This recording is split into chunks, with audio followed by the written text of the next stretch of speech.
Muraho neza nshuti zacu, twagarutse mu isomo ryacu, twagarutse mu rurimi rwacu, mu muco wacu, akaba n'umurage wacu Ikinyarwanda.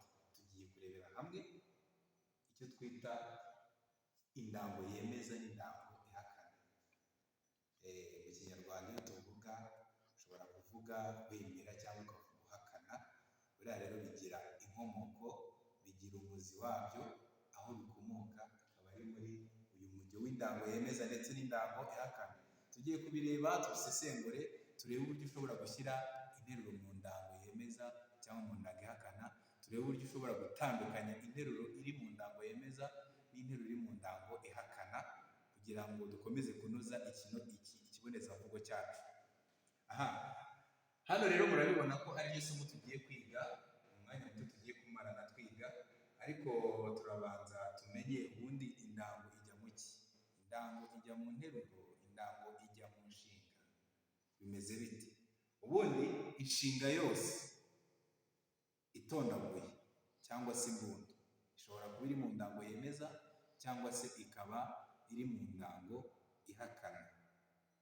Ni ukuvuga ngo mu gihe iri mu ndango yemeza turabibona hariya, mu gihe iri mu ndango yemeza iba iri kuvuga yemeza nyine, kandi muri icyo gihe inshinga iba ifite uturemajambo dusanzwe, nta karemajambo gashya kiyongeraho, iba ifite uturemajambo dusanzwe tw'inshinga. Nk'uko tubibona hano mu ngero, hano batubwiye ngo ejo nzatera ibigori. Murabibona, ejo nzatera ibigori. Iyo turebye nzatera urabona ko bari kutubwira ikintu nzakora ejo. Iyi nteruro iri kwemeza ikintu nzakora ku munsi w'ejo. Nariye ibiryo biryoshye. Iyi nshinga itondaguye ikaba iri kutubwira ibiryo wariye cyangwa se nariye, ikabitubwira yemeza. Nta karemajambo kandi karimo gahakana. Papa azangurira akamodoka. Iyi nteruro iri kwemeza akamodoka, papa azangurira akamodoka.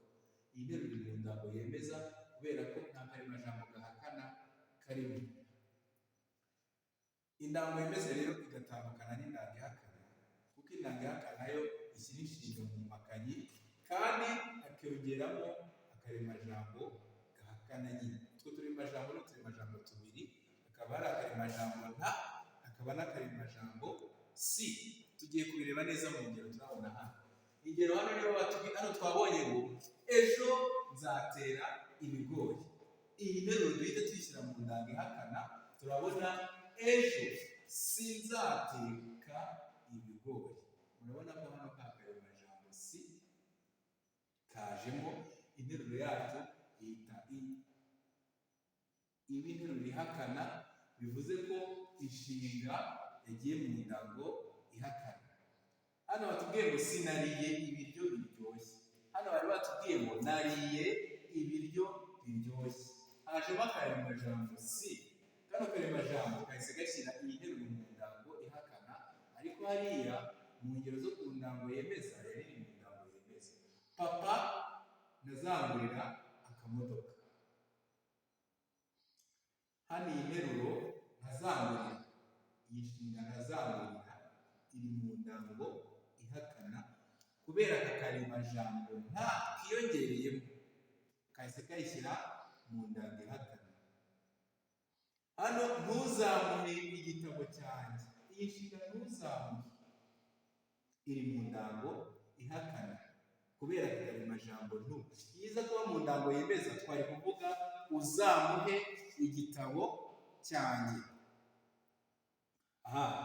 Ngira ngo rero mwabibonye itandukaniro riri hagati y'indango yemeza n'indango ihakana. Nkaba mbasaba kugira ngo mufate amakaye yanyu y'imyitozo, nimurangiza buri wese yandikamo izindi nteruro eshatu ziri mu ndango yemeza n'izindi nteruro eshatu zifite inshinga ziri mu ndango ihakana. Narangiza yandike interuro imwe ifite inshinga iri mu ndango yemeza muri comment. Hano hasi handitse comment. N'interuro irimo inshinga iri mu ndango ihakana hasi muri comment. Nanjye ndaza kubireba n'ibyo mwakoze neza ndetse n'ibyo mwagerageje, n'icyo mugomba gukosora, n'icyo mugomba kongeramo. Murakoze. Ntiwibagirwe subscribe ndetse no gukanda kugasegera kuri wowe utarabikora. Turi kumwe ubutaha mu isomo rikurikiye.